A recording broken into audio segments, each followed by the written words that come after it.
Welcome to the Bejeweled podcast, where despite the fact I made probably 30 plus videos in the past 2 weeks, I am still able to go on for 2 more hours. I'm Joel, I'm the Epic 121, I'm just glad that I'm near the finish line. And I'm Diozek, and I'm having my iced coffee out of a mason jar today. Iced coffee? I thought you should take, like, hot coffee. I enjoy both. Also, QFF8 meme, I'm having water. I too also have water here. I make sure not to like I make sure to stay hydrated whenever I'm drinking coffee. Like even though you still get a bit of hydration from coffee, I still prefer to also just drink it with water, which does mean I end up going to the bathroom sooner, but... Anyways, enough bathroom talk. If you guys have for more virtual podcasts, make sure to hit like button and subscribe for content if you're new. Follow myself and Jowsek on our Twitters and YouTubes, and ring that bell to notify any time load on this channel. The last virtual podcast should be on the card up here. Anyways, shall we get this started? Sure. Let's go. So, it's been a while since we done a podcast, admittedly. Yeah, wasn't the last time we did it in... Yeah, it was February. Yeah, and even through 3 months, not much has happened, admittedly. Yeah. We admittly were contemplating on like doing the podcast on a day, but we realized our schedule is quite tight. So, non-E3 Nintendo Direct or not, we'll have to. Well, we're just gonna wing it today. Yeah. I mean, I've written down some notes for some things, but yeah. I say non-E3 because apparently there was the news about well, E3 not being a thing this year.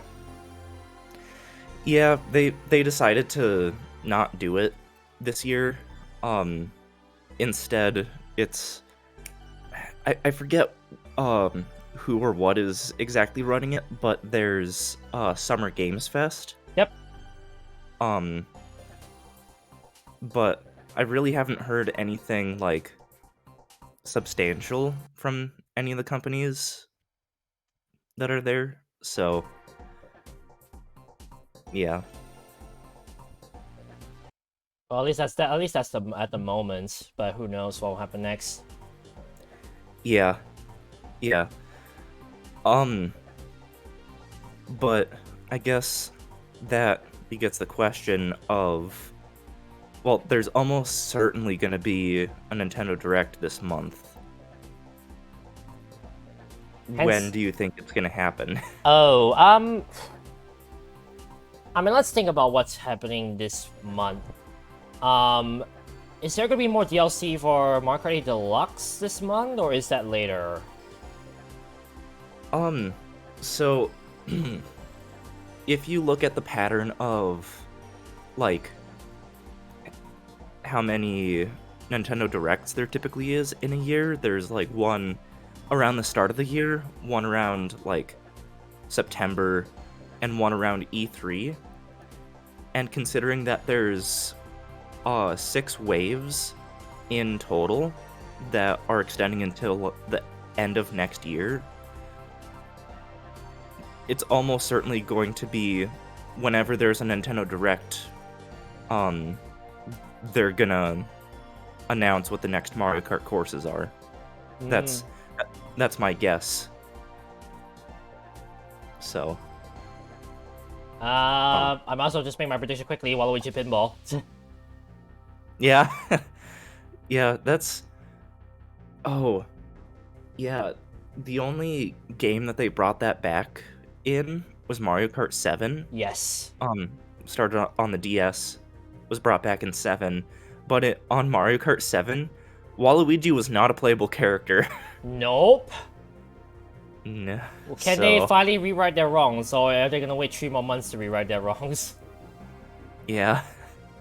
I almost want to say that for my guess for each of these 6 waves, there's gonna be at least like one like absolute fan favorite course, like in the first wave, was Coconut Mall. Eh. So I imagine that Waluigi Pinball is gonna be brought back. Yoshi's Island? From which one? Oh, no, Yoshi's Island. Oh, Cheap something. I honestly don't remember. It's the one from DS. DS? Is it the like? Not Cheap Beach. It's the other one I'm thinking of. It's the one with the waterfalls. Yeah, I think I know which one you're talking about. Track list. Clearly we know. Clearly we know our lore. Considering I just hear a keyboard now. Yep. Totally not Googling. Anyone in chat can also give their predictions for the next wave of Mario Kart tracks. We'd like to hear your opinions. Oh, it's Yoshi Falls. Thank you. But I had the inkling when I say Yoshi's Island.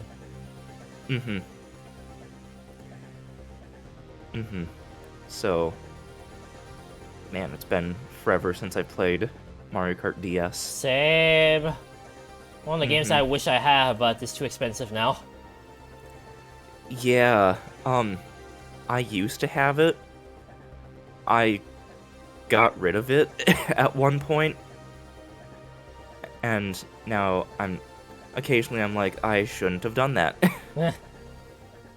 But, I mean, I have some qualms with, excuse me, with Mario Kart DS. Don't we all? Yeah, I mean, mostly just in terms of, like, how it feels like actually steering the carts. It feels like a little bit, like, too much. That's the best way I can describe it, is like, it feels like you hit the D-pad direction, and it feels like it's turning a lot more than I feel like it should, but I guess all they had to work off of was just a D-pad, so I guess that's better than it being more unresponsive. So. I guess that's the issue for them when it came to making it. Which kind of brings up an interesting topic, and I know maybe people are probably gonna call me some. Oh, sorry, maybe people are probably gonna slash me for saying this, but MK7 versus MKDS, which one's worse?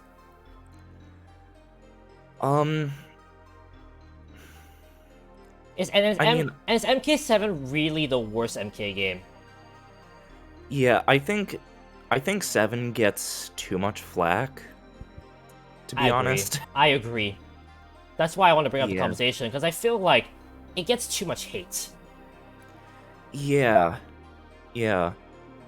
It's like, at the time, it felt like it was combining like the best parts of all the more recent Mario Kart games. Like, you got the dual screen setup from DS, and from excuse me, Mario Kart Wii, you got like the improved visuals. You got being able to play as a Mii. You got a better online play, and things like that. And I guess motion controls, because you could hit up on the D-pad, go into the first-person view, and like tilt the 3DS left and right. Which I don't recommend doing that with the 3D on. I guess unless you have a new 3DS or new 3DS XL that has like the face tracking 3D, but still. Shit. Yeah, as someone that like 100%ed Mario Kart 7, I think that game got way too much flack, and to an extent still gets too much flack whenever I hear people talking about it, just online or in videos or stuff like that. What kind of opinions do they say when they give Mario Kart 7 the flack? So my mind immediately goes to No the Waluigi. the Scott the Woz video where he talked Ah, about Mario Kart 7 and just the shot of like him starting a race and oh god, what's the line? Yeah, he like stares at the 3DS and yells something along the lines of "It's effing Mario Kart again!" and slams the 3DS on his desk, breaking it in half. does he? Basically boiling down to people think that it's kind of more the same, kind of like the equivalent of New Super Mario Brothers 2 or New Super Mario Brothers U. Like it kind of feels the same, but like if you dig deeper, there's like actually some new stuff um and like merit of its own that it brings to the table. Okay. Yeah. Yeah.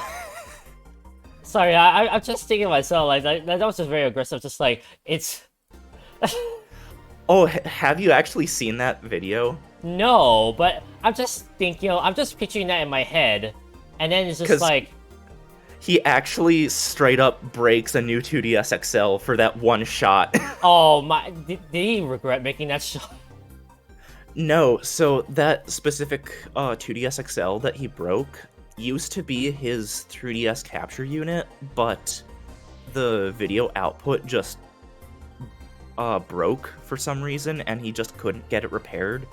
And because he already has so many other 3DSs, it's like, okay, I can get away with breaking this one. It's okay, Chica Conroy, technically. Yeah, I think he has, like...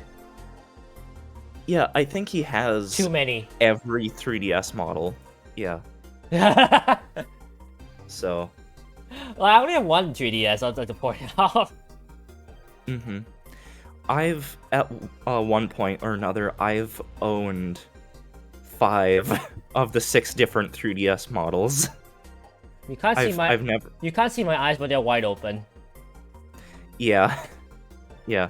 I talked about it in, like, my... video, I'm sad that the 3DS is dead, which... That came out, like... nearly 2.5 years ago, and it's like...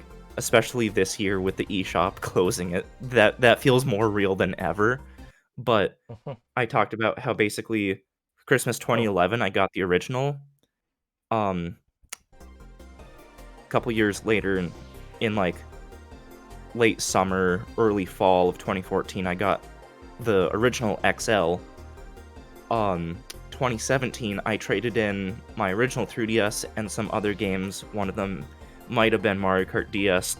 It was for 2DS to like complement my XL, just because I wanted to see like how would that form factor, like how would I get along with that with how I use the 3DS, because I did like bring it with me everywhere because of like the pedometer and Street Pass and stuff. Same. I think it was one time I walked 21,000 steps on it with it. Dang. In a single day. Yeah, because I literally walked the entire trip. Wow. What I guess what was the trip? Were you like out hiking or what? Semi, I guess. I mostly wanted to go to Amokyo, like a certain park in my place. And I remember I decided, you know what? I'm not gonna take any public transportation. It's all gonna be walking. And I had my 3DS with me, so I did play like video games along the way, but when I checked the counter after once I get back home, I see 21,000 steps. I'm just like, oh my goodness. Wow. Yeah. I don't think I've gotten my 3DS to that high of a step count. That's insane. Yeah, I mean, past me can say that I didn't mind walking. Yeah.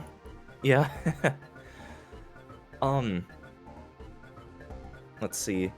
Yeah, again, late summer, early fall of it was 2017, I decided to get the new 2DS XL. This was like when it wasn't even a month old. Here in the States at least. It did come out a bit earlier in some countries. I know for sure Australia. It Hang came out on, like a month let me early. just show the proof right here. Oh, you have your activity log? Yeah, it's actually made it as a Facebook post, and if you can see right there. Oh, hang on, actually, it's not showing properly. There we go. You can see that there was one time I had 21,000 steps on my 3DS right there. Oh, I couldn't really see it because. Oh, here. Inverted. Oh, wow. Yeah. Okay. So yeah, there's the proof right there. Dang. So that was May 17th of I guess what year was that, if you remember? Or it's probably if it's a Facebook post you could see. 2017. Yeah, it was May 17th. Okay. 2017. Hmm. That was in the era when I was out of junior college, high school, Yeah. and well, waiting for university, college. Sorry, had to translate that for people US. Yeah. I mean at this point I think people know, like, if you say university, like, that we know it's you we most of us know that, like, you're talking about college basically. Hmm. At least I do. I've I've been aware of, like, little language differences like that just because of how long I've been online and how much I've watched, like, stuff from, like, other countries. I'm bringing this up because I recently remembered this, like, British kids game show that I found out about because of YouTube, like, over a decade ago. Interesting music. So I have, like, my own music that I'm playing just to make things a little less weird for me. Mm. It's a weird track that it's has up. Sorry. It's the show is. I don't know how much of a tangent I want to go on about this. It doesn't matter. Well, it seems that we not much to talk. Yeah. So the show, it's called Get Your Own Back. But I already have a basically- back. Yeah. Basically consists of two children who each one of them brings in an adult from their lives that the kid feels like that adult has committed some sort of, like, crime, like, oh, this is my dad, he puts me to bed too early even on the weekends. that was an actual one from, like, the very first episode. And basically the show consists of in the earlier seasons it was the adult playing for points, but for the rest of the show's runtime it was the kids playing for points. Basically, let's just go with the example of the kids earning points because that's what was used for most of the show's runtime. Whichever kid ends up earning more points at the end of, like, the 5 games that they play, they get to get their own back, basically getting revenge by getting to, like, pull a giant lever, hitting a massive button that thrusts the adult into a giant tank of slime. Of course. Yeah, or they call it gunge. Yeah, of course. That's why they. That's why I was saying, like, of course, they would Yep. do that. Yep. So, although, like, there were definitely some kids who, like, their reasoning for wanting to bring an adult on the show was, like, a bit dubious, but a lot of the times the adult was kind of in on it. Like, the adult kind of wanted to be on the show anyways. Which, it's kind of weird that, like, the adults aren't necessarily forced to go on the show. They are consenting in some way, so it's like it's kind of a interesting like dynamic if you think about that. Heh. um because they're not exactly, like if they really don't want to, they don't have to be on the show because they're adults. They can make their own decisions. But like there were a lot of adults that went on the show, so it's like it almost feels like it is sort of like a unspoken thing that like you just go on the show if a kid wants you to be on the show Oh boy. because you kind of like I, I don't know, I'm going on a weird tangent, but yeah, it's tangent inside of a tangent. Yeah. Yeah, and it's probably the one game show that has had the most format changes, just in terms of like some of the rules and like just how the game flows. uh I think it was the 5th season they introduced like a new mechanic that only stayed in for 5 episodes. um it's called the forfeit furnace. Oh dear. Yeah, basically at the start of this season, um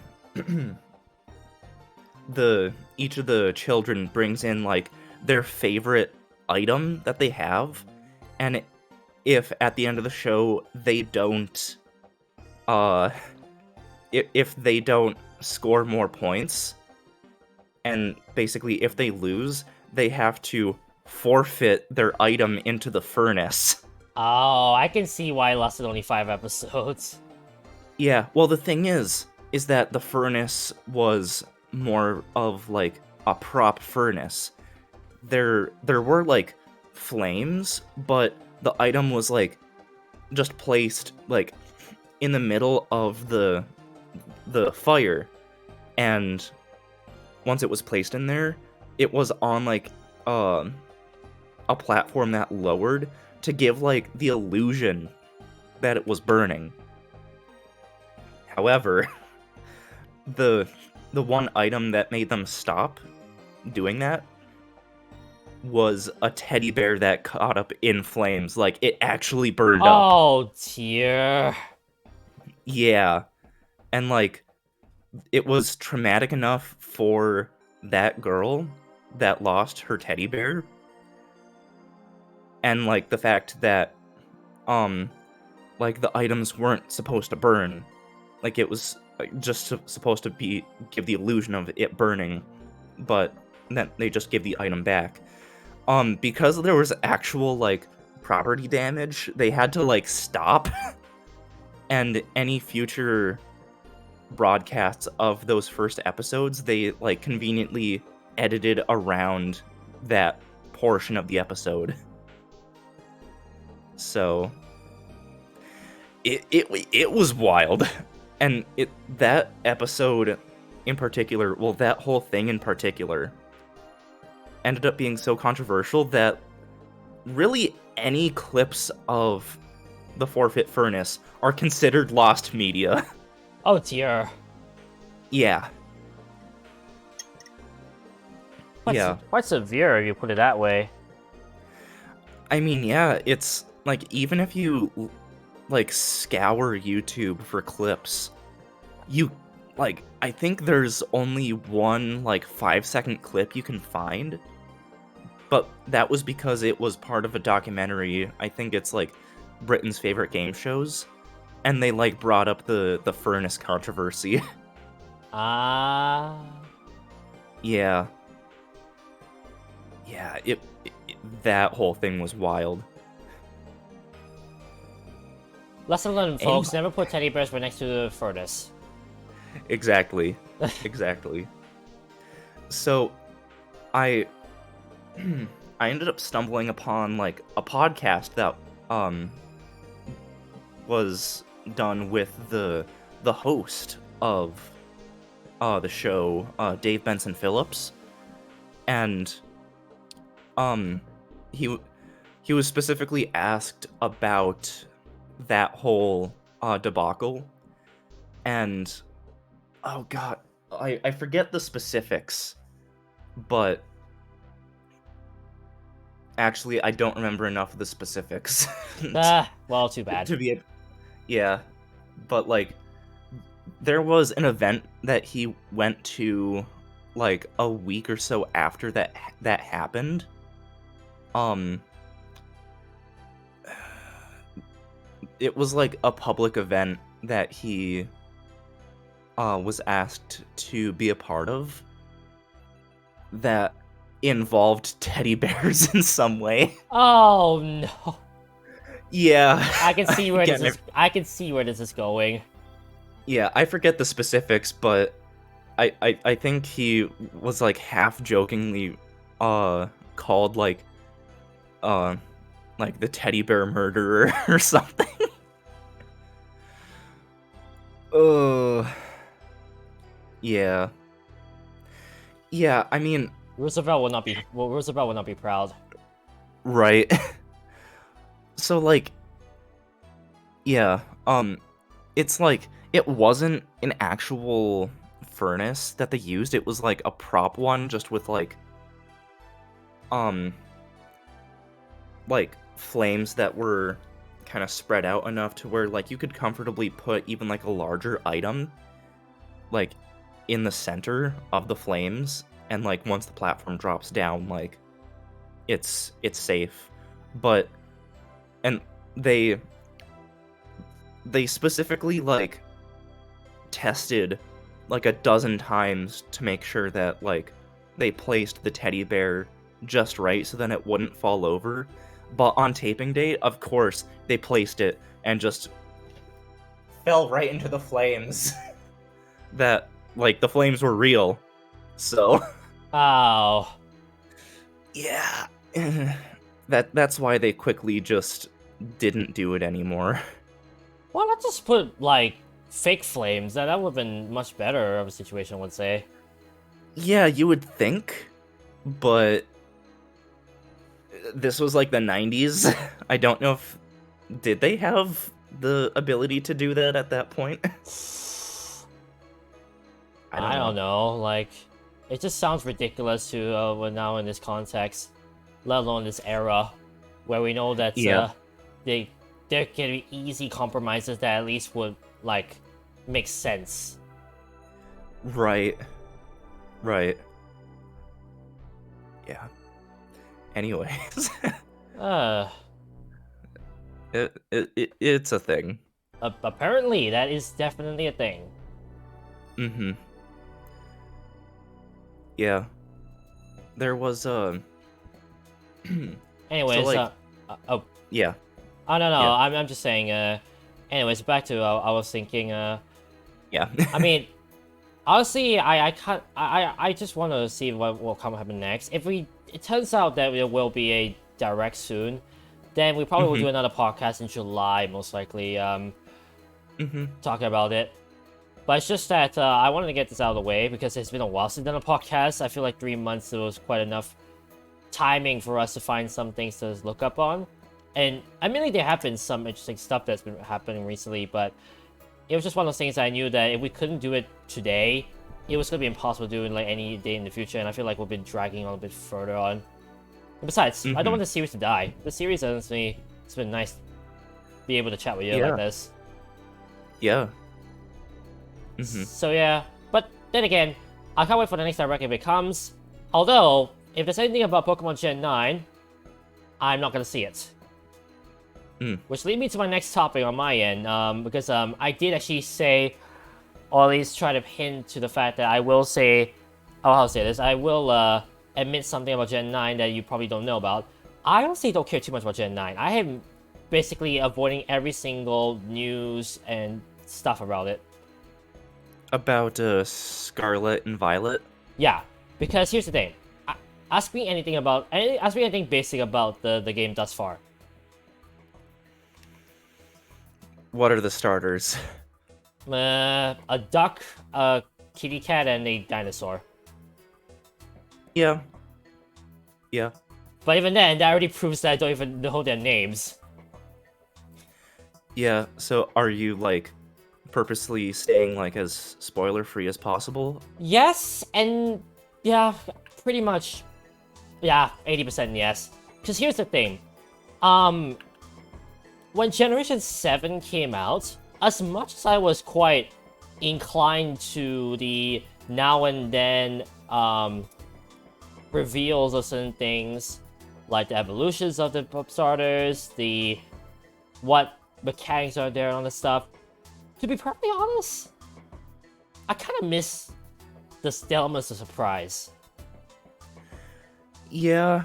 And I feel like I want to enter Generation 9 totally not knowing the starters, totally not knowing any, like, Pokemon, although the pig thing definitely made me sad. Oh. Because I was thinking, oh my god, this is so cute. Yeah. I was like that, but with the the weed cat. Sprigarito. Is that the starter? I guess, yeah. I'm fine with saying that because Night Matrix says, I told you the names and he forgot. This proves Lee blanked some info. So you'll probably forget about it in a few days. Oh no, I'll be honest. I've been trying to put away any Gen 9 stuff because I mostly... A, because I don't really want to get spoiled because I really want to be surprised for this generation this time. B, I work. Yeah. That as simple as that. I work. That's all you have to know. Mm-hmm. And then most importantly, I mostly want to see what a new developer of this game can finally do that, well, Masuda couldn't. Mm-hmm. Because now I know that this game is going to be made by not Junichi Masuda, to an extent. It's going to be made by entirely, well, I won't say company, but more like a production team. I want to see what they can do. And as someone who has already played Unbound and Insurgent in full, I can finally give proper critique on what they could have done in certain parts. Now, granted, I will have to be fair when it comes to that critique, because I know that the game, any mechanic they will have to bring, must be A, entertaining, B, relevant to the game itself or the context, and C, most importantly, not conflicting to the Pokemon lore. So I already know certain things that I played, like, encountered in Pokemon Unbound and Insurgents, 100% would not make it into a Pokemon game. So that's why I know I have to be very cautious with how I judge Generation 9 once it comes out. Okay. And I'd like to point out something. With my schedule, Pokemon Scarlet and Violet will come out on the day that I finish my contract. Oh, wow. When I say contract, it's more so like I finish up my school's year. Interesting. Okay. And so, so that's also why I know that people have mentioned a few cursed images of the legendary box art. Oh. I have not seen them. Let alone have even seen the legendaries at the start. I think at one point or another I've seen the legendaries, but I don't really like most RPGs. Cue the card up here for the video. Yeah, it's almost like I made a whole video on that or something. I don't know what you're talking about. Well, actually, I do know what you're talking about. That's the thing. Yeah, you called me like half an hour after I made it public. Oh, yeah! Yeah. Like, I think I was just doing something, and then all of a sudden I hear the Discord, call music, and it's like, oh, I think I know why he's calling me. You've been summoned. Yeah.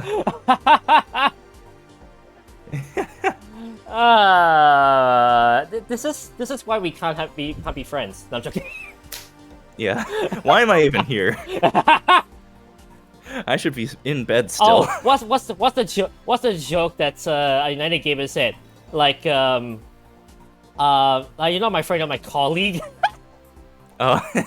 Oh, I'll tell you that clip still made me laugh. I was like, I don't be a friend anymore, colleague. I tell you, the mock reactions afterwards were hilarious. Mm. And by the way, no, you should not address your friend as colleague. That's the worst thing you can do. No, no. Yeah. Yeah, I mean, from all the stuff that I have heard about the new games, I'm happy for the, like, longtime Pokemon fans, because it sounds like they're... I'm trying not to, like, give you more information that would be, like, I guess considered spoilery. Just saying as a friend from work. Ah, beautiful. Yeah. But from what it sounds like, they're definitely putting in things that it sounds like longtime Pokemon fans have been wanting. So I'm happy for the longtime Pokemon fans. It's just I'm not sure if I'm gonna give them a go myself. Sad face. Yeah, that's happened just about every single year. It's like, I think this is the year I'm gonna, like, get the new Pokemon games when they come out. Nope. And then later on in the year, I'm like, oh yeah, I just don't really like most RPGs that aren't like the Mario and Luigi or Paper Mario or whatever. A classic Paper Mario. Clear distinction. And that makes me sad. Yeah. At some point, I do want to, like, force myself to play through a Pokemon game. You say that every time. No. Yeah. Yeah, but, like, even just the 20 minutes that I played for the footage of, like, Pokemon Ruby for that video, by, like, minute 15, I was like, I'd rather be doing anything else. I mean, I want to roast you right now. Why do you put that in slow text? Why would you ever play any Pokemon game in slow text? Was it in slow text? I thought I went to the settings and changed that. Maybe I didn't. I'm pretty sure I saw the video with slow text. Okay.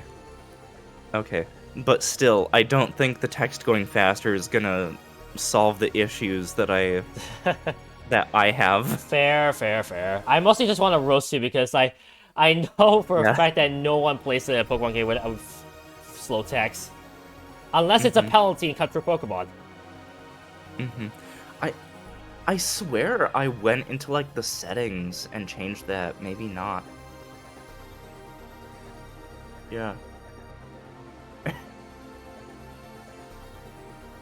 I'm thinking back to this while, like, I don't know what Animal Crossing track is playing right now, but I know it's an Animal Crossing track. I think it's the Town Hall theme from Wild World and City Folk. Anyways, unrelated. It feels like the perfect, like, no thoughts, head empty music. Trying to recall something from months ago. Lovely. That footage was actually recorded, like, last year, so that's why I especially don't remember. Yeah. Yep. Welcome to the inside. Wait, that sounded very wrong. Welcome to the insides of making a video. Yeah. Oh, the behind the scenes. Yeah. Thank you. Yeah. Why did I say insides? Yeah. Weird. Anyways. Yeah. I'm happy for the longtime Pokemon fans from, like, Plasma has corruptedly. Yeah.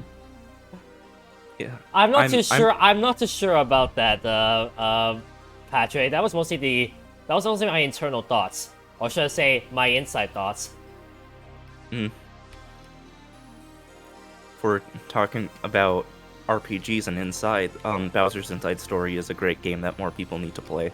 I still need to get around with that, but I still need to play Partners in Time before that. Yeah, yeah. I mean, Bowser's Inside Story was the first ever RPG that I played, and like, you don't really need the, excuse me, the information from the first two Mario and Luigi's to enjoy it, but yeah, I more people need to experience the Mario and Luigi RPGs. Even though Alpha Dream is dead at this point, I mean, they're Mario and Luigi RPGs. Nintendo can find some other developers to take over. So, are they gonna announce a new one in the next Direct? I hope so. I mean, who knows? Like, they could surprise us. Because remember, the one Yeah. thing, we can never predict anything from Nintendo. Never. Right, like, they... Yeah, E3 of last year, they announced, all in that same presentation, a new WarioWare remakes of Advance Wars that haven't still come out because of reasons, and also a Mario Party that's basically a return to form. Like, anything can happen. Oh no, Smart Party DLC? Yeah, that's another thing. I hope they do, like, at the very least, new boards. Either more from the N64 games, or, like, most of the Mario Party games in the series are from the GameCube. Just bring some of, like, the fan favorite boards from the GameCube games. Although, I'll be honest, I can see why it might take a bit longer. Because you gotta remember, Mario Party 4 pretty much had turned the dime on, like, in terms of the items, because, like, when it came to the item spots, the only thing you could get was, well, regular mushrooms or sorry, mini mushroom or mega mushroom. That was it. Yeah. So the real question becomes, do they have to change something to allow, well, original gameplay and modern gameplay of those boards if they were to bring back Mario Party 4 boards? The correct answer: they don't bring back Mario Party 4 boards. Duh. But please no. Yeah. I mean, like, let's see, 4, 5, 6, 7. Like, if they did bring back a board from each of the GameCube Mario parties, and then maybe like one from 8, that would bring the total number of boards in Superstars from 5 to 10. Oof. Yeah. I just wonder, would that DLC be just a free update, kind of like with Splatoon or whatever, or would it be paid, and would it be added to the expansion pack? I'm hoping expansion pack, like, considering that we have it. Oh, by the way, Yeah. I'll point out, alongside my 25th birthday, it's gonna be the 3rd birthday on my Switch. Oof. Dang. Crazy. Yeah. I think my current Switch, mine will be 3 come this August, because I traded in my original Switch for a V2 with the better battery life, and that was like a couple weeks after they became available, because I knew I was moving like out of the house to, like, basically live on campus, so I knew I was gonna be like kind of all around campus or whatever, so it's like having that extra battery life sounds appealing, so let's do it. The music that's playing in my headphones right now is very fitting, because, like, 6 months after things got shut down because of, it happened in 2020. Animal Crossing this New is- Horizons. Yes, but also, COVID. The music that's playing in my headphones right now is, it's like one of the results music from Mario Kart Wii that, like, you did badly. Oh dear. Yeah. Very fitting for COVID. But Uh, but even after that, with the trips that I've gone on here and there and stuff, having the extra battery life has been really nice. mm, So I still don't really regret it. It was only like a $130 upgrade. Because I think GameStop had a pretty good trade-in deal at the time, so that's why I did it. yeah, Anyways, we don't have those. yeah. Like, I'm just like, buy console. Okay, get console. Okay, done. Mm-hmm. Yeah. I these days I like most of my game purchases are digital, so I don't even go through a game store. Um, where am I going with this thought? Yeah, yeah. s- Um, yeah. Okay. So the music that I have in my headphones right now, it's one of the like YouTube videos of like Nintendo music to empty your head. Oh. So, yeah, anyways, um I'm especially feeling that right now. Um Your head is but yeah, empty. yeah, most of my purchases really like aren't done at a physical store like that anymore. So, um even with like it was a $130 upgrade just for better battery life more or less, but like with how much I used and like still use the Switch, it's I've I've still found it to be worth it. Um Not sure my and it's brother. actually Nothing about it. Even though I haven't like done any upgrade or like exchange, I'm not sure my brother has it either. mm, Because I know my brother does own a Switch as well. He doesn't have like any NSO though, because because I never have anyone to like share it with. mhm.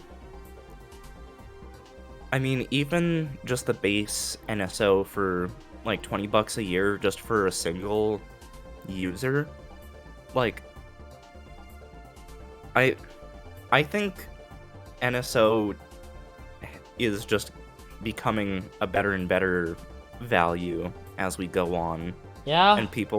and people are still just sort of adamant about like clowning on it, which in some regards, yes, I do agree with them.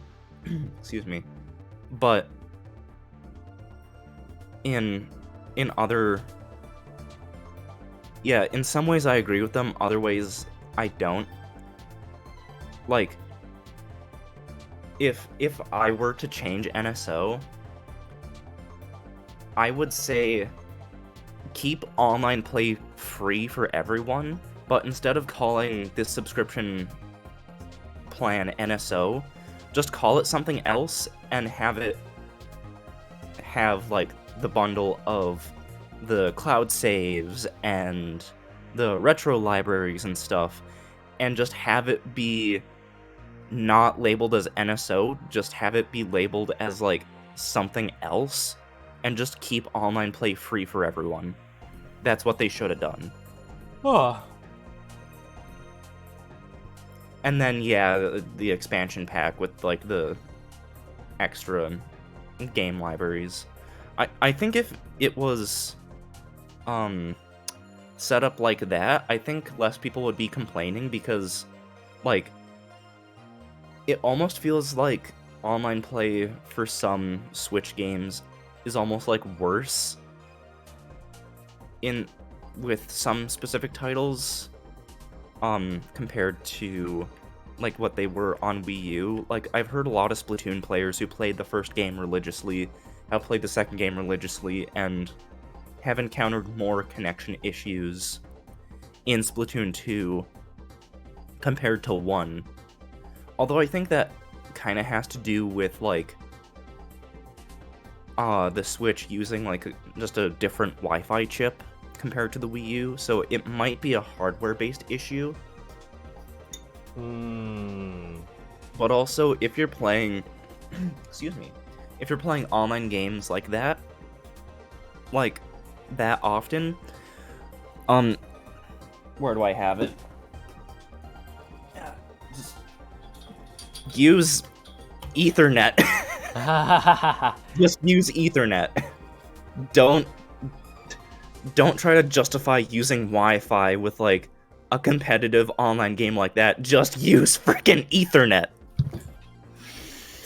Anyways. I don't even have that kind of cable. That's a sad thing. Yeah.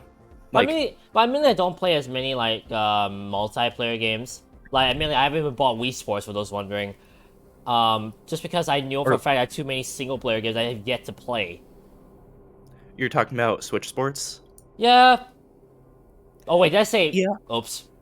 You said Wii Sports. Whoops. But yeah. Yeah, I understood what you meant. Yeah, it's like I've been having quite a bit of fun with Switch Sports. Specifically apart from losing a perfect 60 at the start to a disconnect. Yeah. If anyone hasn't seen that clip, oh my goodness. Yeah, I posted about this like within the last week or so. I started out a survival bowling match. Basically think bowling but battle royale. Excuse me. Really Basela. It's basically like elimination. Yeah, so the 10 frames you do in bowling are split up into basically 4 different rounds. Rounds 1 through 3 are like the chunks of like frames 1 through 3, 4 through 6, 7 through 9, and then the last round is just the 10th frame. And each one, the players who have scored below the average of all the scores in the lobby are eliminated, basically. That also means that someone could have a very high score and a lot of people very low, and they end up very few people are left. Basically, yeah. Yeah, basically the top half of players get to move on, and like the lower half gets eliminated. It's probably a better way of saying it. Yeah. Anyways, the first round, I end up bowling a turkey with the first 3 frames.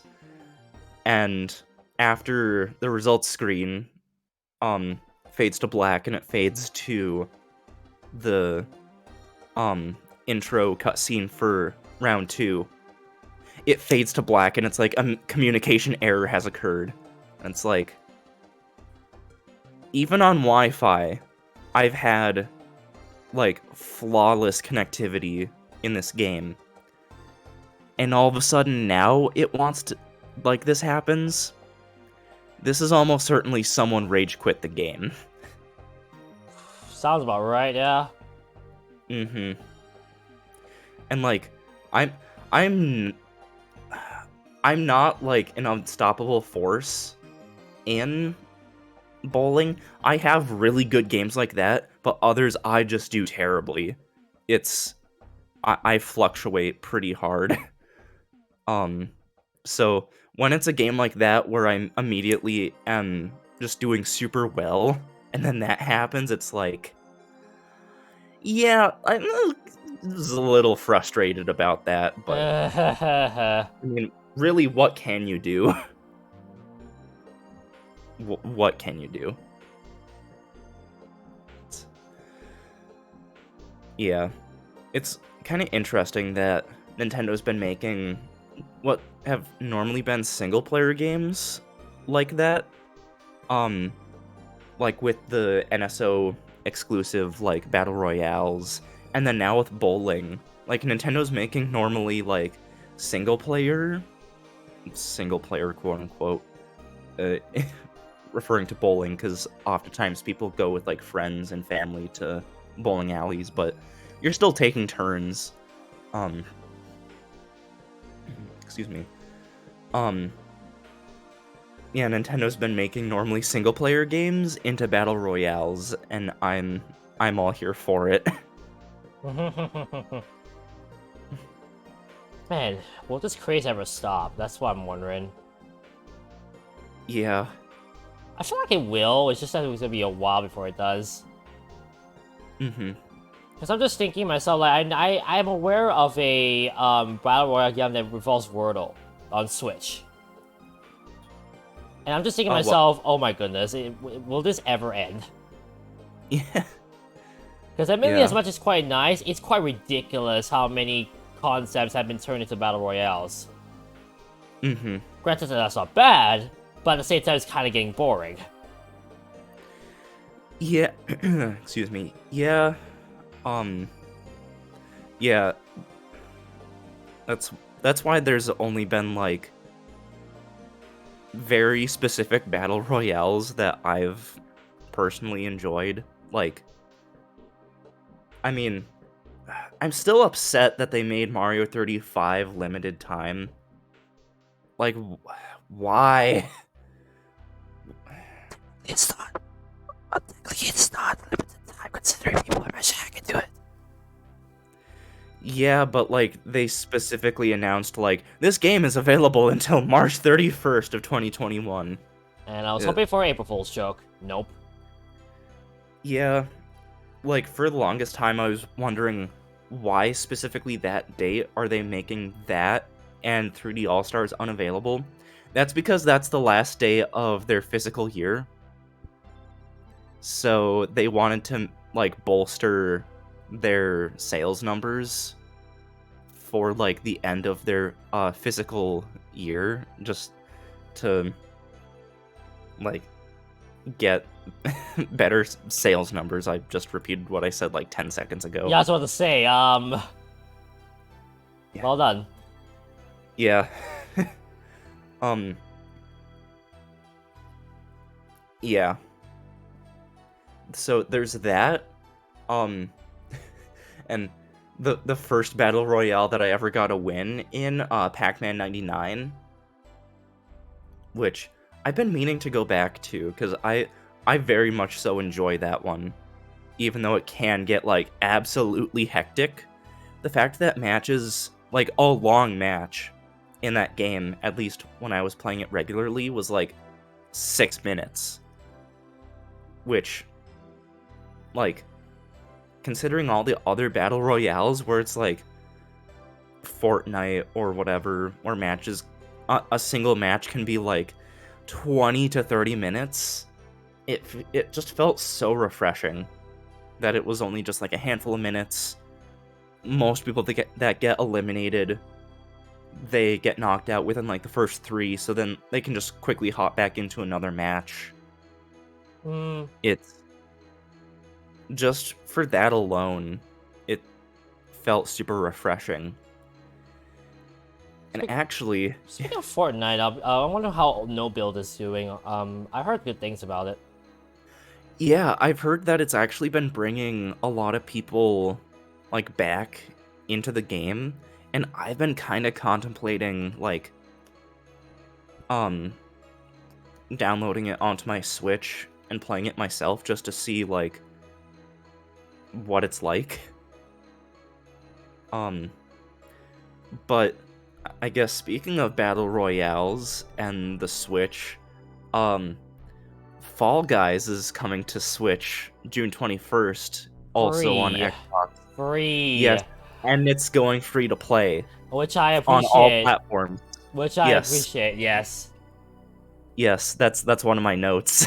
I actually might, for those wondering, I actually might make that a stream game soon. Mm-hmm. If you are doing that, let me know when you're doing it, because we could squad up. I'm not... Well, actually, no, I was about to say something weird. Oh? I was about to say, I'm not making you win, but I realized, wait a second, that doesn't make sense. Yeah, I've never actually won a game of Fall Guys, so... Oh, not to call out a certain prototype, but I did play a knockoff version of Fall Guys.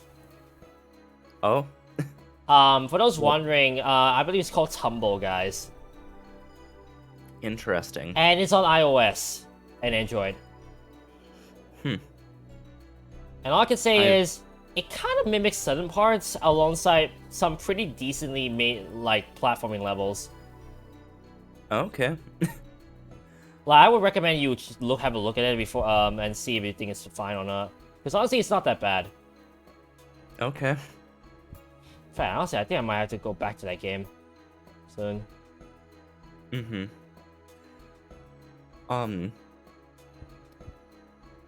But yeah, as you said Night Matrix is Patrick, right? Yes. Okay. Yeah, he says I'm getting it on Epic. Nice. Yeah, so the game on PC is basically going from Steam to the Epic Game Store, and that's like kind of one of the main reasons why it's been able to get on like Xbox and Switch, and it's going free to play. And it's cross-platform as well. Forgot to mention that. Because I think that's like the reason why Rocket League went free to play is because Epic acquired it. Hmm. And I think that happened like late 2020. Rocket League went free to play. So if I know a lot of people like kind of clown on Epic Games, but it's like if they're making more of these games like more accessible and more free to play, I don't think that's a bad thing. No, not at all. Mm-hmm. And also the fact that they, like, on the Epic Game Store on PC... Please make GTA free again, I honestly missed the offer. I couldn't understand a word you just said. Please make GTA free again, I missed the offer. I don't know if GTA is free. I know I did get GTA for free when it was free on Epic Games. I've been meaning to actually play it. Yeah, I missed the boat, unfortunately. Yeah. And I've been wanting to actually try that game, admittedly. Mm-hmm. I got to play the PS3 version with a friend a couple times, and like that's fun. But again, that's the PS3 version, and even though my laptop isn't like high end, it can run the game 1080p 60 no problem. No fine. Hashtag no fine. Yeah. Someone put that in the chat, please. Yeah. Beautiful. But anyways, continue. Yeah. Yeah, so like my computer can run it no problem. So it's just been a case of like when I remember that I have it and I have the extra time, I will go through it, but recently I've been playing Danganronpa 2, so Yeah, you have been. yeah, I finished chapter 5 last night, and I just kind of sat like here in this chair for a solid like 5 minutes, just being like, what the ever loving just happened? For those who Yeah. didn't notice, he deafened himself. Yeah, I was just like, what the just happened? Like, it was just like that, just escalating more and more severity, just like, what the just happened? Yeah, Never ending despair. Never ending despair. Yeah, like, I have the last chapter. The game does basically let you know that there's 6 chapters. So yeah, today I'm gonna go through and play the last chapter. I assume it's gonna be longer because it's like, oh, the last one, and if it's like the first game, yeah, that one was definitely longer than the other chapters. The final chapter was. Well, Yeah. can't wait to see you tomorrow with your brain melted. Yep. Chapter 5 was Witch Trial. Let me phrase this in a way that isn't spoilery. It's the one that happened in the warehouse. That's where the murder took place. Is the warehouse next to the plushie factory. That's all I'm gonna say. Room house? Yeah.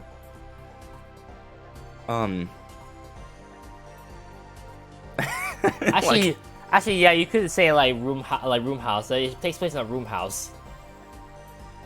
Yeah. V3. I'm talking V2. Danganronpa 2. Yeah, Goodbye no, to Spirit. I say never this way just to describe him, not actually the game that he was playing. Right. And the one where you're on the tropical islands. Goodbye Despair. Yep. Chapter 5. Yeah. Yeah. So the Danganronpa games are actually like a couple bucks cheaper on Switch compared to Steam. So if there's someone out there that wants to play the series and has a Switch, I mean, I would say just go for the Switch versions. For some reason, Danganronpa 1 like runs at 30 frames per second, but V2 runs at 60 for some reason. Okay. It's not a big deal. It's not a big deal, but just a weird thing that I immediately noticed when I booted up 2. Man, Man, where's my extra frame per 30th of a second? Yeah, I mean, it's a visual novel, it doesn't really matter, but it's still kind of a weird disparity between the disparity. Yep, that's IP. Goodbye.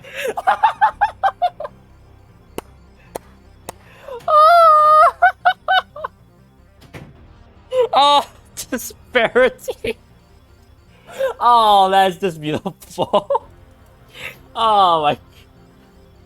Oh man. Anyways, I do actually have to go use the bathroom quick. That's fine. Why did you come back then? Just to like make it clear that like I will be back. Ladies and gentlemen, we got him. Anyways, housekeeping, I guess, on my end. Now that I have most of my stuff done, the only thing I have left to record is 2 episodes of the project, Wednesday Project, and 2 more episodes of Pokemon Resurgence. Because remember, I'm doing the Lost episodes. By then, I would have content all the way up till August. That's how much of ahead I am right now. So that's why I'm in good shape. Tomorrow, I will continue my Final Fantasy III Let's Play. Yes, a Sunday stream, go figure. With Gun on Dime, we'll continue on until we got ourselves out of jobs. I might have to grind off screen to, well, continue on where I was. But yeah, that's the current status of our playthrough of Final Fantasy III. I mean, I've been enjoying that game. Like, it is one thing I will admit that I quite like about the Pixel remasters, and honestly, I might actually have a listen to the rest of the soundtracks, is the actual soundtrack. FF3, honestly, I was jamming to the music, and I might actually have, I might actually put the boss music in FF3 as maybe my ringtone or something like that, because it's just so jammy. So jammy without the PB.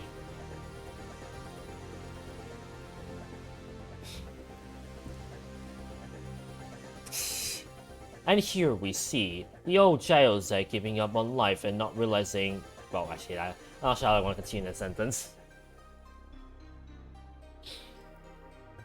But yeah, overall, Generation 9, not really too interested in it, but admittedly it's also because of work. I do want to focus on my own stuff before I decide to take on Generation 9. Of course, once Generation 9 comes, I will, like, pause anything I'm playing to, well, start on it.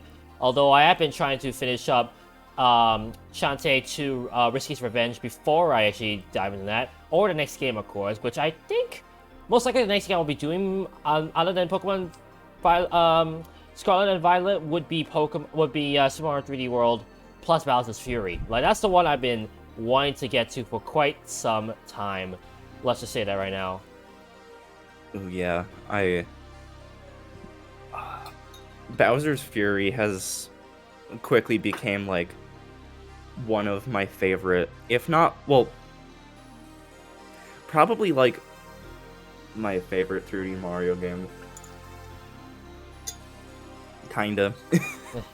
Like, it's definitely a shorter experience, but I think the ideas it brings to the table makes it, like, my personal favorite. But as you can see, Jayosek has given up on life. Yep. Yes.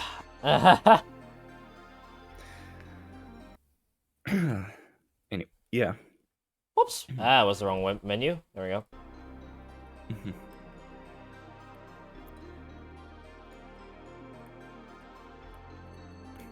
I have my microphone sensitive enough to where, yeah, it's at least the ring around my icon is lighting up whenever I'm like, Yeah, I can even hear it myself. yeah. With some of the podcasts in the past, I was, like, low-key playing a game just on my own, but I found that was too distracting. But, like, just having my Switch turned on and just flicking around the menus a bit, kinda, I feel like is the sweet spot of not feeling like... Distraction and also not being bored. Yeah, almost like it's a fidget toy. I guess, like, yeah. That's actually not a bad way of saying it. Yeah, I just have, like, the all software up and, like, I'm just, like, kind of scrolling through all around. Yeah. Yeah, and it also helps to, like, have it just to see, like, okay, what are just, for reference for, like, some things, if I don't quite remember, because a lot of the times talking about, like, Switch stuff or whatever. Yeah. Anyway, speaking of Switch stuff, I believe you have your own personal topic of your own, right? Today? Yeah, I guess just this, like, overall topic has, like, it's comprised of, like, some smaller, like, it's a handful of smaller things that kind of culminate into just a general topic. A lot of stuff happened in March on the Switch. So, yeah. March 1st was when Nintendo made the, like, Switch Online exclusive, like, profile icons available.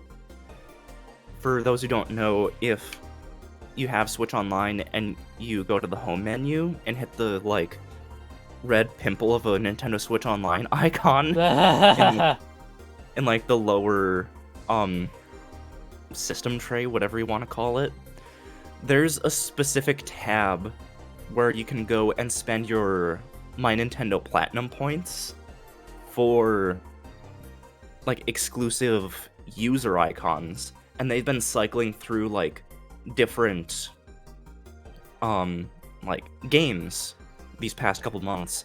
Just off the top of my head, I know they've done Mario Odyssey,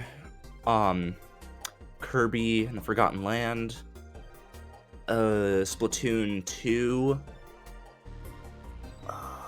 Most recently, it's been, well, Mario Kart as well, but most recently, or currently rather, it's Mario Strikers Battle League themed icons and Breath of the Wild. Oh, and there's also Animal Crossing, but it's like, I haven't really paid attention to those too much because I don't really care about having those icons. But yeah, it's fun. It's been fun to like actually have new icon elements. Kind of sucks that it's like exclusive to Switch Online members, but you only need the base Switch Online membership because it's open to all Switch Online members. And yeah, because once you make a user icon, whether it be through NSO or just the regular icon maker, it basically exports that just as an image file. So for games like Clubhouse, where it uses your user icon like in game, because it's just an image icon, it just works no problem. So yeah, so that's been a fun little thing. The first wave of Mario Kart DLC was released March 18th. I completed anything that I could have done with those 8 tracks in that weekend. So I got 3 stars on both of those cups on all kart classes. Dang. And I completed all the staff ghost time trials on 150 and 200 cc's. Of course, remember, guys, that the achievement of getting all the classic trophies is not really as impressive, considering, well, not saying not as impressive, but not as strenuous, considering the fact that 150cc cup was 3 cups. Yes. Yeah, in Mario Kart 8 and we've been through this before, we don't have to talk about it. Yeah. You don't have to say it, don't worry, right? We talked about it last episode. If you, for example, get 3 stars on a cup in 150cc, it transfers that to 150cc. So, you really only have, to 100%, you really have to only focus on 150, 200, and mirror mode, which, cuts out like 2 extra playthroughs. You don't have to do 5 playthroughs, basically. I will say, trying to beat the staff time trial on Ninja Hideaway on 200cc legit almost took me nearly 100 attempts. It was insane. Yeah. Yeah, like, it got to the point where, like, I was studying the time trials of some of the, like, quickest times just to see, like, how can I shave off time on this? This is freaking ridiculous. And I think my successful attempt was only, like, 2 or 3 seconds faster than the staff time.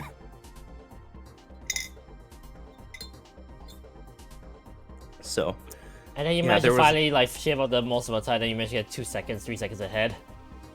Yeah. Yeah.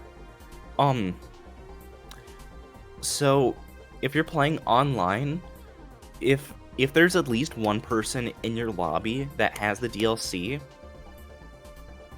anyone, like, everyone in that lobby can play the DLC, as long as one person has it, which I think is really cool. So, and I think that even applies to, like, friend-only lobbies. So if, like, you know, only one friend has the DLC, either if they bought it or have the expansion pack, as long as they're in the lobby, everyone can play it. What? So what you say is that someone who, like, no one else knows has the DLC can come in with the DLC and just coconut mall everyone else. Yup. That's why I was laughing. Yeah. So, there's that. The Wave 2 is very much imminent. Whenever there's the next Nintendo Direct, it's almost certainly going to be announced what the tracks are. it's kind of weird that like the first wave wasn't released worldwide at the same time. Like, I guess other things, it was like released in like each time zone as it hit March 18th. So people in like Japan and Australia and then like Europe got access to it before us here in America did. Which kind of felt weird, but I mean, at this point it doesn't really matter. It's just that like first day or so that like they get early access to it. So that does mean if you go into an online lobby with people in one of those time zones when Wave 2 is available there but not here in the States, you can play the the next wave of tracks before other people in America. If you're in an online lobby with someone from one of those regions where the DLC is out. Crazy. Mm-hmm. Man, that means we could technically take advantage of that, honestly. When streams just like, hey, anyone want to try DLC early? Here you go. Yeah. Yeah. And just like a couple days later, 18, 19, 20... Yeah, I wrote it down as March 21st. I don't know if it was actually then. I mean, I was doing like some research yesterday, so it had to be March 21st. We basically got folders on the Switch finally. Folders on the Switch? Yeah, so like they're kind of like a half step. Basically, if you have enough software to where the all software button is on your home menu, you hit that, and they're called groups. I see what you mean. Yeah, when you're in all software, you hit L, and you can create a new group, select whatever software you want in that group, title it whatever you want, and then you just have these groups. I think these are better than folders, just in the sense that a single game can be put into multiple groups. So... Well, I think it's awful. Like, why you want your Switch to become a phone? Next thing you know, Nintendo's probably gonna make a phone option. I'm joking, by the way. Anyways, continue. I know, yeah. So, like, I immediately was like, let's make a Jackbox group, just to make it easier to, like, see all the Jackbox games. Access all, yeah. Oh man, I need to buy... Well, actually, actually no. I'll get Jackbox 9 on my Steam, and probably an older Jackbox on my Switch. Yeah. Because I realized that I need to get like oh, actually, I think about it. Jackbox 9 on both systems right now is quite tempting.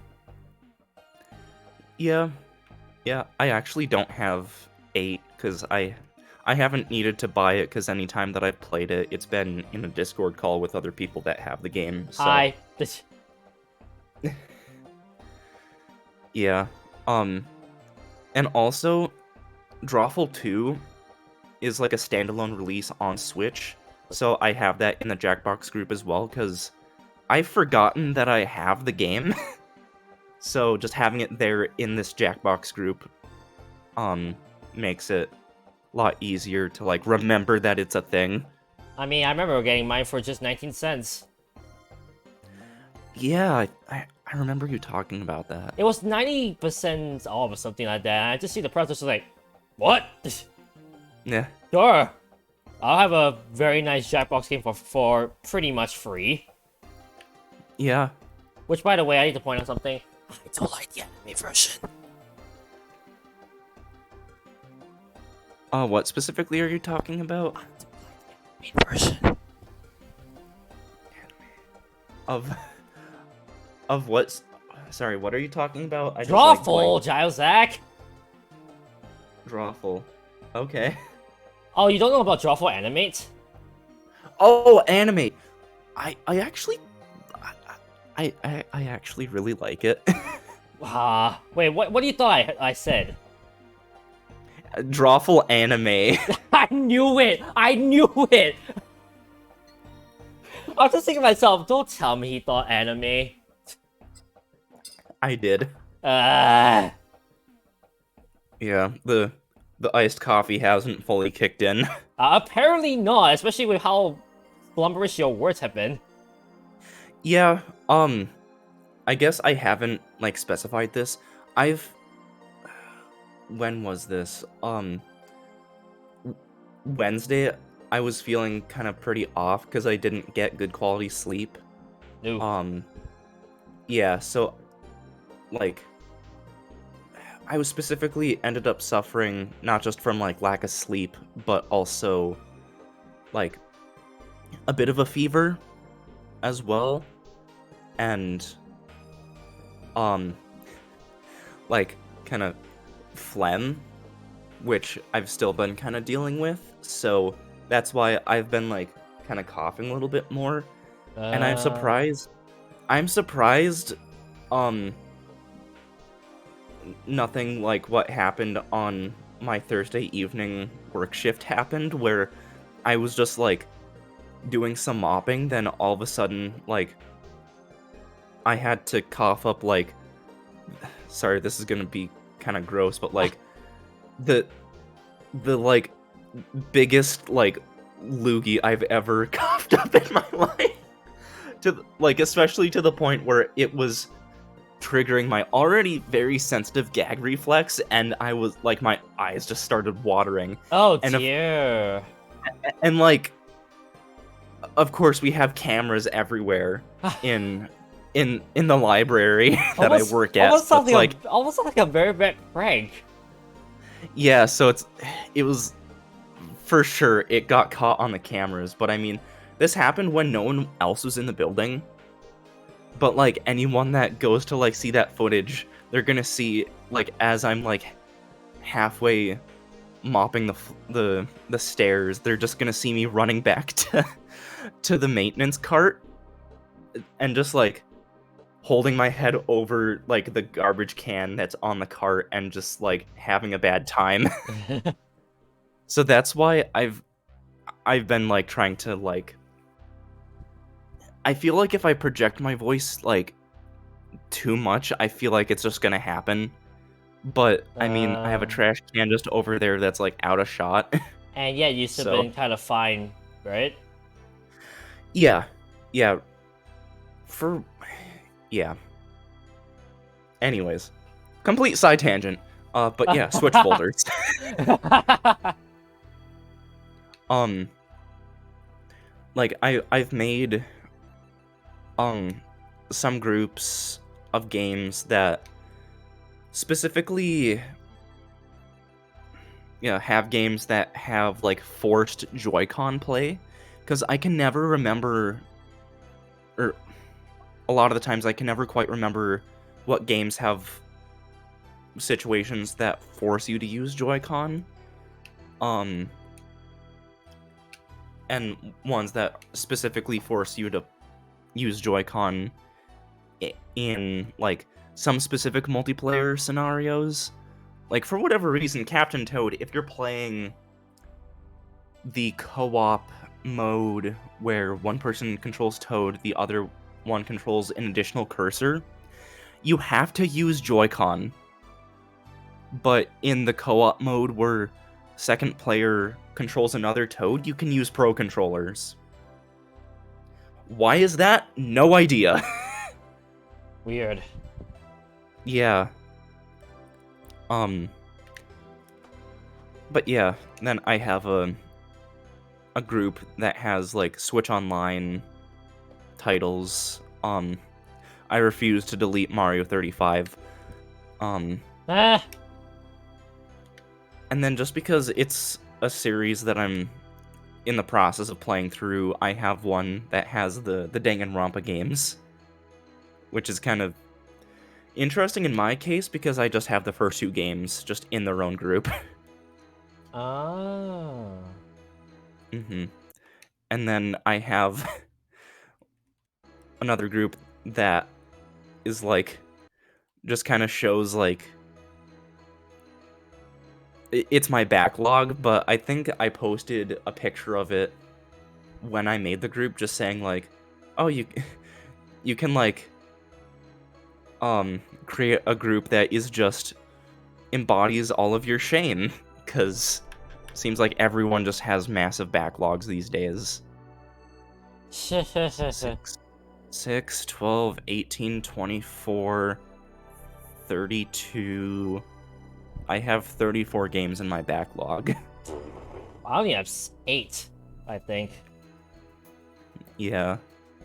And this is just my Switch games, not even talking about games on Steam or Epic that I've still need to play through. Ooh, mine is actually all combined with Steam and my Switch. So I have a few games that are in my Steam account that maybe I probably should get to. I guess I could give a slight tease to what is to come 2023. I probably will finally touch Sonic Generations. Nice. But yeah, there are still several games on mine that I definitely still in the backlog and I definitely need to get around to in some time in the future.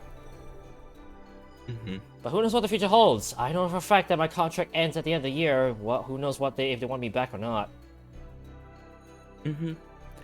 And I guess the last part of this March Madness, Kirby and the Forgotten Land came out March 25th.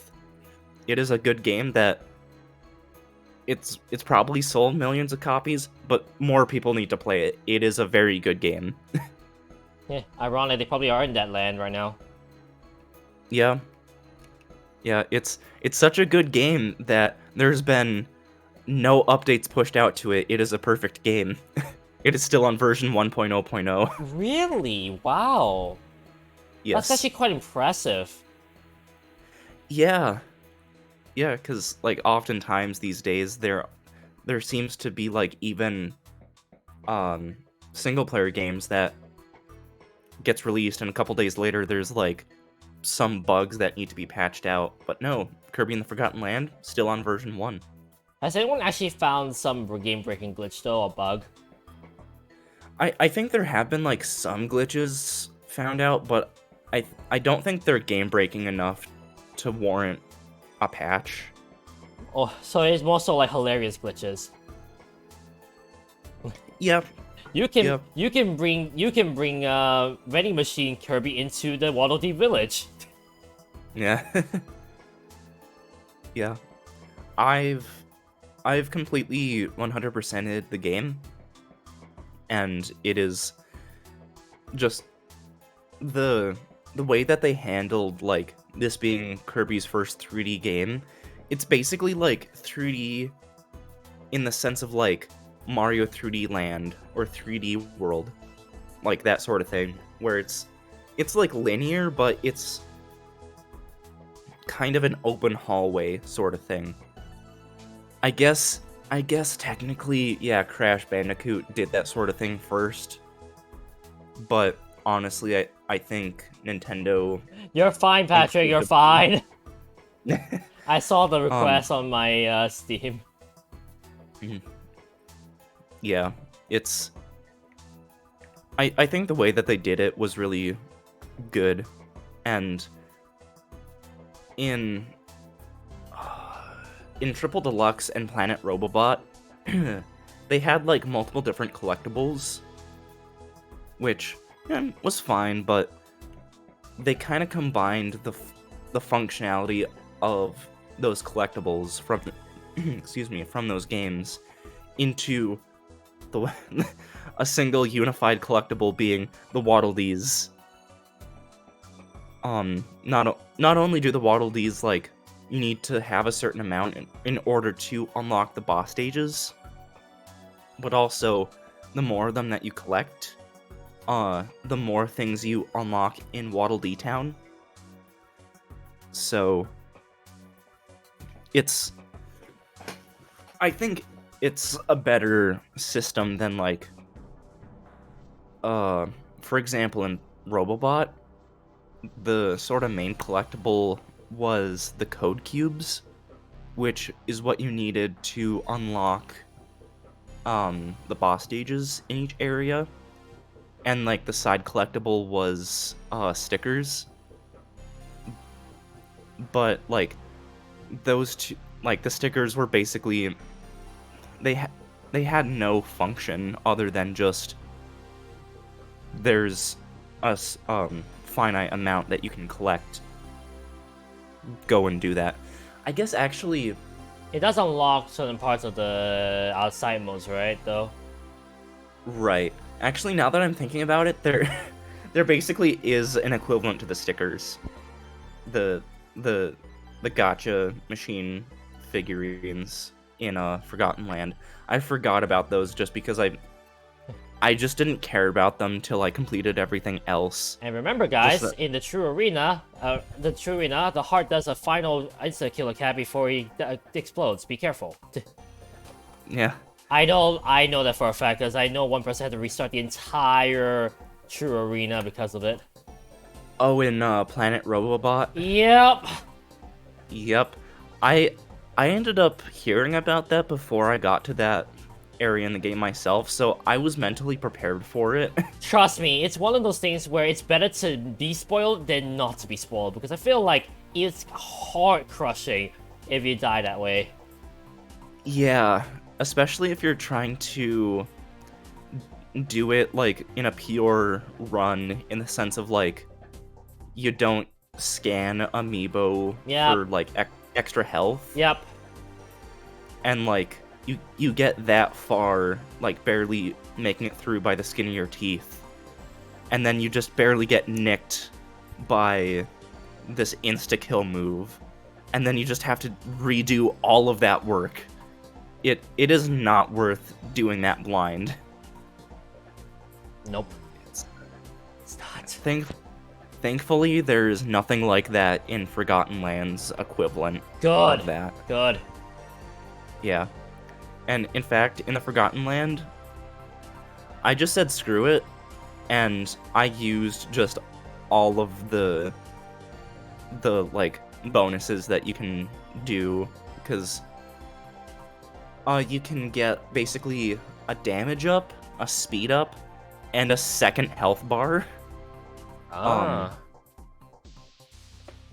Yeah, like, if you do that, and you get basically an item reserve that normally you can hold like a health recovery item, but in that slot, I held another like additional health bar. So like if I got into a situation where I ran down to like the last little bit of like, if I use up one of my health bars and I'm about to die, I could just like use that item and go back up to 2 full bars. So that's what I did for the arena, because I was just like, I don't really need to prove that, like, oh, I can do this without any additional help. I mean, if I wanted to, I could, but I just wanted it to be more of a chill experience, considering the turmoil I went through doing that in Triple Deluxe and Planet Robobot. It's like, this is a Kirby game. It should just be a chill, fun time. So that's what it will be for me. And plus, the game doesn't treat it any differently, other than it puts like little like icons next to your record on your own leaderboard. So it's just like, yeah, whatever. And then one day you actually find this, and then also one day you're just like, okay, fine, I'll try it out without it, and then you end up completing it quickly. I'll laugh. I know, right? Like, yeah. And you just think back, it's like, man, my past self must have been a wuss. Yeah. I think, like, if I were to go back and, like, study, like, really hardcore study, like, footage of the enemy's attack patterns and just not be too overzealous with some attacks, I think I could be able to do it, but I have other games to play. I enjoyed my time. I've enjoyed my time with like the main story and like the bonus stuff in Forgotten Land.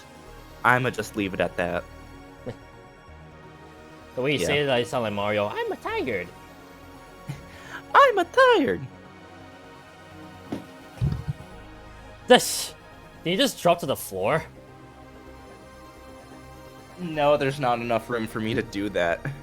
In fact, yeah, I'm still a bit on camera. You can see my Yeah, shirt. you can see his shirt. That's not orange. Well, actually, it's orange, but Yeah, it's like a. It's more of like a peachy type color, but it's comes across a bit different on camera. But anyways, yeah, ooh, March was a eventful month for the Switch. That was my topic. yeah, no, I can't disagree on that. Like, boy, they really did a lot. Mm-hmm. It's like as though they Yeah. know. I mean, I don't know. It's like something. It's like as though they know something that we don't. But then again, it's Nintendo. Yeah. Oh man, what was it?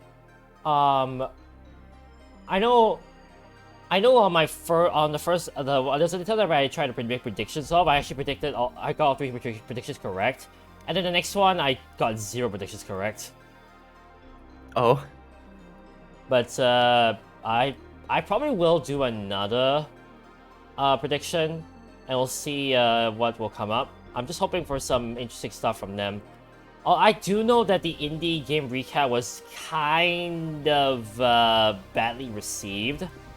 I'm just Yeah, it was, yeah, contentious. yeah. I'm hoping that they can turn around with the next direct. Yeah. Oh, excuse me. I think from what I've heard from some other people talking about it, and by that I mean it's a podcast that like just got started within the past month or so. I don't know if you know about like who Bob Wolf and Beat 'em Ups are, but they're two like pretty prominent like Nintendo based YouTubers and streamers. They started the non-Tendo podcast, and that was a topic of one of their first couple podcasts. That's what I was listening to, where it's like they were talking about how much people just hated this most recent indie world showcase, and it's like, why?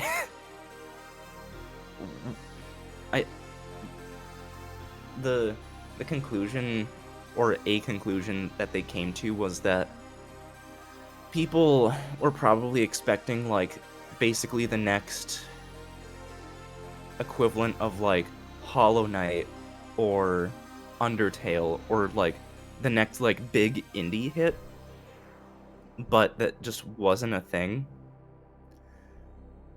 And so yeah, just nothing kind of like to that caliber that they could just like latch onto.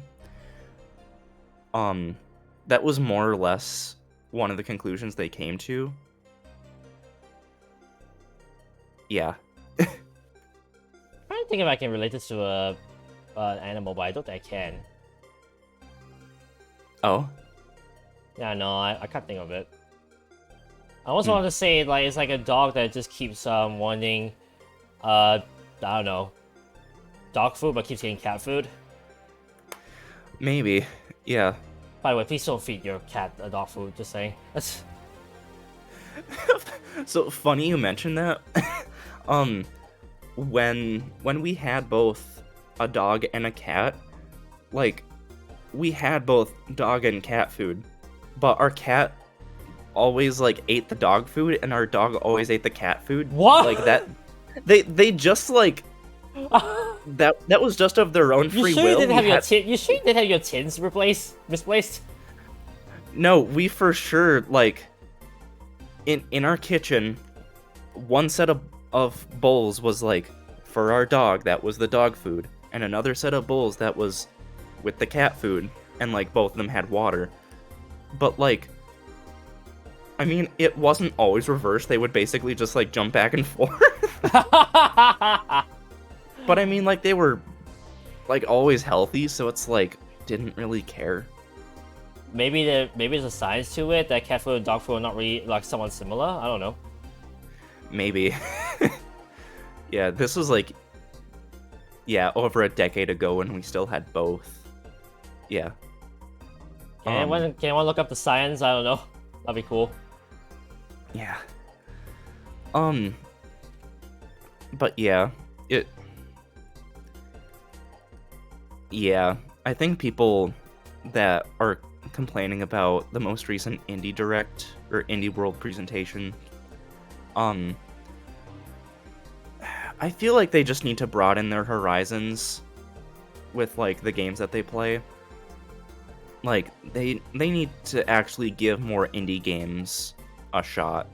Not just like the big indie games, like basically the equivalent of like AAA games in the indie world, which in that podcast that I talked about, a lot of indie developers have been calling those like big budget ones like Hollow Knight and whatever and Hades, the ones that like cost like huge amounts of money in the indie game space. They refer to those as triple-I games instead of triple-A games. So, new term for people. But yeah, like, actually giving, like, lesser-known indie games a go, rather than, like, playing the more well-known ones, I think is what more people need to do. Yeah. So. But I mean, I can see the intentions, but man, people apparently just didn't want to be of that intention. Like, Yeah. they didn't want, they don't really want to support, like, the younger indie companies, which is quite sad. And I feel like, I think I can share the same sentiment. I wish, like, more people would play, like, other games from other, like, companies that, are just starting out. Like, support them in some way. Yeah. Yeah. I feel like almost the correct route all of a sudden for indies game developers is like, make a game that's how to say this, make a mobile game that's very popular, and then all of a sudden turn yourself into a game developer, and then start making games. That's how you gain popularity. Yeah.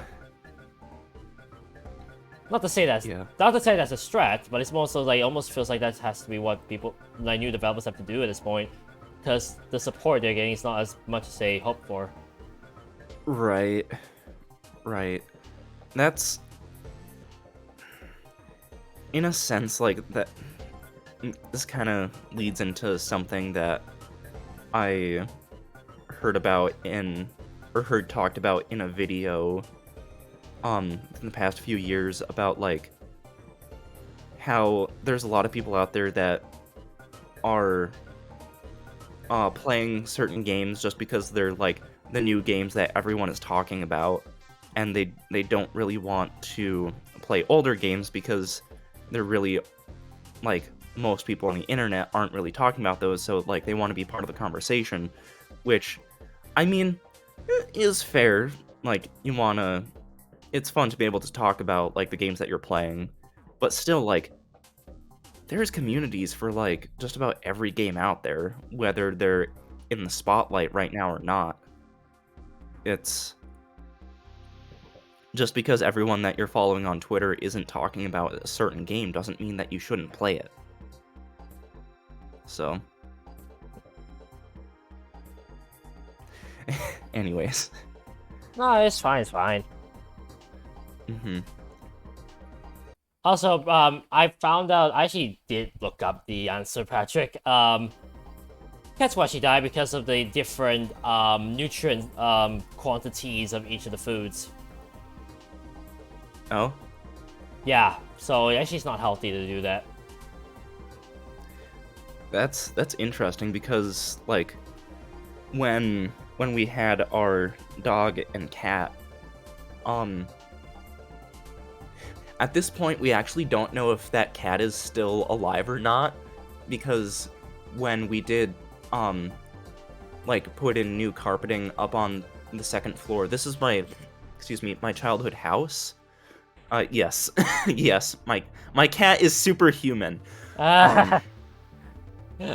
Basically, when we put in new carpeting on the upstairs, we had to give our cat to a different household because we didn't want him to, like, end up peeing on that carpet and getting that, like, smell infused up in there, so we gave him to a different household.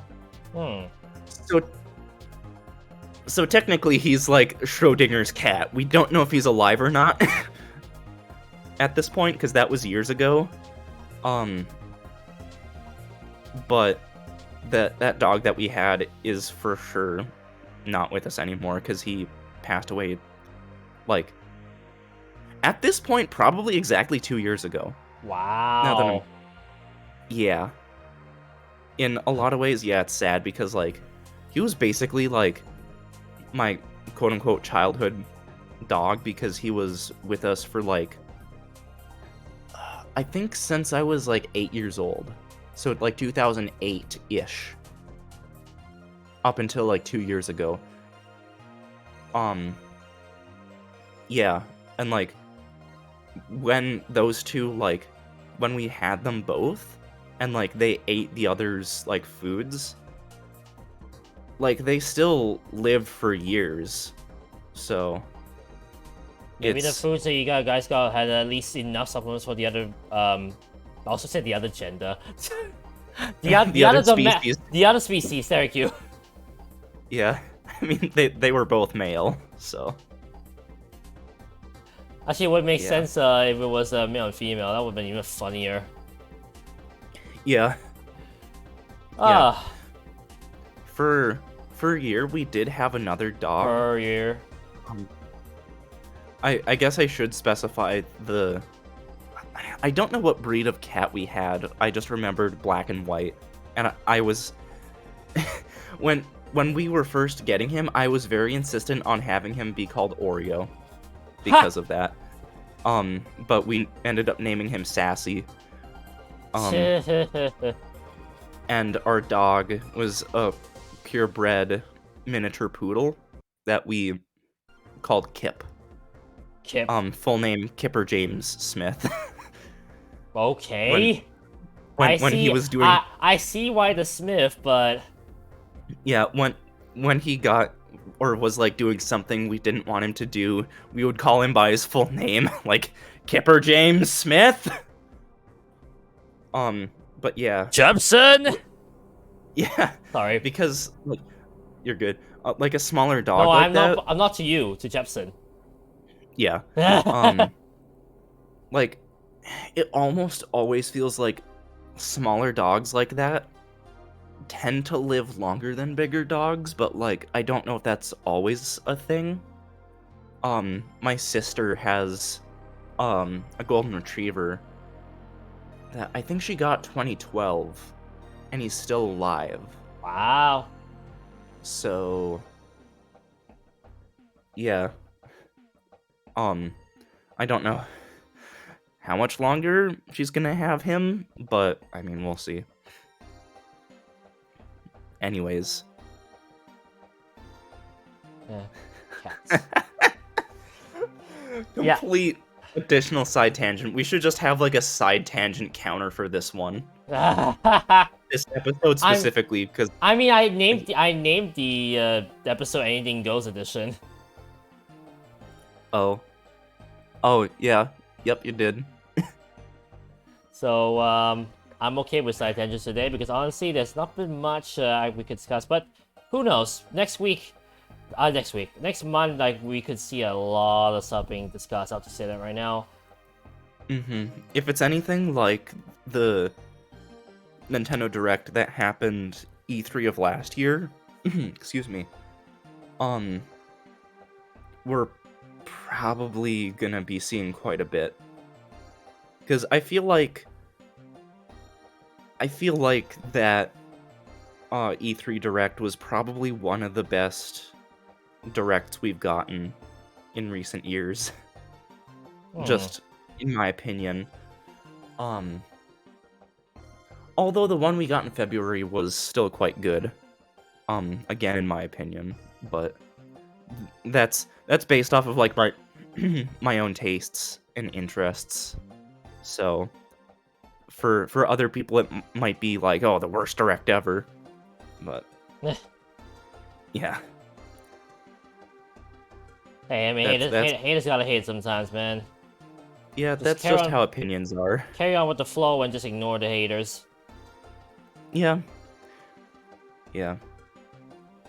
That's why I've been trying to stay off of Twitter more. Tch. Well, I'm staying off Twitter for a totally different reason. Is what is that particular reason if you Man, you really are asleep. Yeah, oh, is it because of the Pokemon stuff? Ah, yeah. You can just like mute the word Pokemon in your settings. Just mute the words Pokemon, Scarlet, and Violet, and you're good. You can use Twitter. And with that, I think I'm gonna close off of today's podcast. My goodness. Man, so I mean, we discussed about why I avoided Jet 9, and you discussed on the boom that was March Madness Nintendo March Madness. There we go. Best way to describe it. Yes. Man, I ate a lot of stuff, ladies and gentlemen.